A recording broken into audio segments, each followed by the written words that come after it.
That is a great sprinting performance from a quite magnificent mare. Highfield Princess has backed up victory in the Maurice de Guice Group 1 over 6.5, has come here 12 days later, has never once looked uncomfortable. The blistering pace set by the 2-year-old, the Platinum Queen, has picked her up readily and has won going away. Superb run from the Platinum Queen in second. Emirati Anna, last year's runner-up, has finished in third ahead of Carden and Dragon Symbol. But Highfield Princess has bolted up in the Nunthorpe. It is the Yorkshire winner in the Nunthorpe in the colours of her breeder, John Fairley. For trainer John Quinn, it's his first domestic Group 1, having won the Maurice de Guice and the Morney a few years ago with the Wow Signal, and a career high for Jason Hart as well, who's judged this to a nicety. Never once did she look in the remotest danger. She has an impeccable temperament. She has run nearly 30 times in just over 2 years.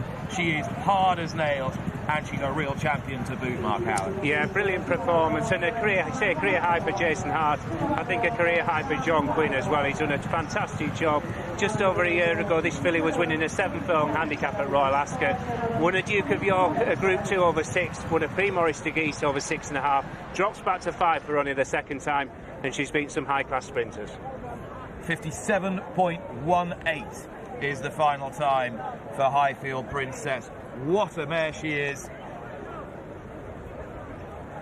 And she comes back, ears pricked, not a bother on her. And she's broken fastest of all. But immediately she got a lovely lead from the 2-year-old. It panned out perfectly for her. Jane Mangan, at halfway, you said to me, the Platinum Queen's sliding along, but she's unbalanced. She's unbalanced, yes. Holly did not take her on. She knew exactly what she was going to do, but you could always see she was leaning a little bit to her left. You can see her left leg forward. She's switching legs a number of times. This is the fastest pace she would have ever gone. In contrast, Highfield Princess is very content to follow her. Jason Hart is the perfect target to run at. We'll get to the other field in a minute, but watch Holly Doyle, the horse, tightening her right rein. She's sticking her right hand. She switches it to her left, but as she does that, in the split second that she does that, the split second where she loosens her rein, the filly goes dramatic to her left. She jumps into the whip against Cadden there, and eventually she does switch it back to her right. But that's all speed, that's inexperience, that's juveniles. She's run a huge race despite that. I can never remember a sprinter at this level with such versatility. She's absolutely bolted up over 5, having been right up on the speed all the way. She was on the speed all the way in the Maurice de Guice over 6.5. She was second to Space Blues over 7 here last year. And Mark Howard, she was once beaten in a handicap off a mark in the low 50s. Absolutely, and she's done it on totally different ground as well. It's quick ground today, officially good to firm.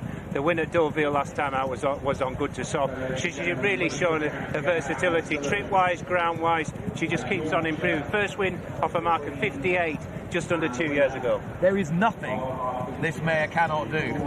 It's just astounding. And I know connections. John Fairley, who bred this mare, and John Quinn are desperate to have a crack at the Breeders' Cup Turf Sprint at Keeneland, and that's surely got to be uppermost in their minds. Nothing is beyond her reach now. She's won a Group 1 sprint over 6. She's now burned it over 5. She's got a temperament of an absolute pony. That's what you'd love about her. She's not a coil spring. She's a bullet when she opens from the stalls, but she's also professional either side of the race. And well done. Win number 11, probably the most important of her career. She's a 5-year-old having her 29th start. Look at that. The sprinter. He's riding at the buckle end, just pottering her down on a loose rein.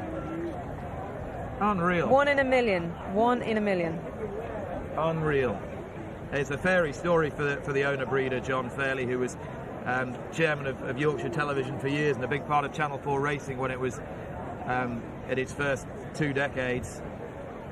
This will mean an enormous amount to him, a Yorkshireman himself. And well done to Connections for being ambitious and coming back. It could have easily been the comfortable thing to do, to put her in bubble wrap after that Prix Maurice de Guice win, but she obviously came out of that well, and they were bold. They put her in over the minimum trip. She's a filly, she's versatile, but she's genuine, and I admire that.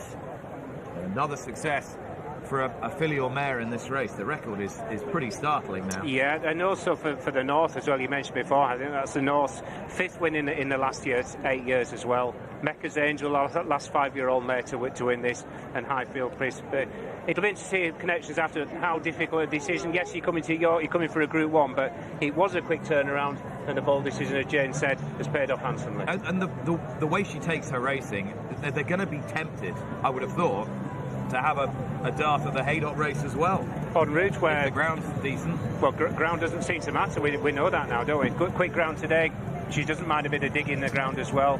And the Breeders' Cup, I think it's 5.5, is it this year? 5.5 at Keeneland. It's the race that Glass Slippers won 2 years ago at Keeneland. And what she's doing now exceeds the achievements of Glass Slippers then. Yeah, very, very much. I should mention some of the other horses in behind. Emirati Ann's run well again, just stayed on strongly, very similar to last year's race, but just didn't have the tactical pace early compared to the winner.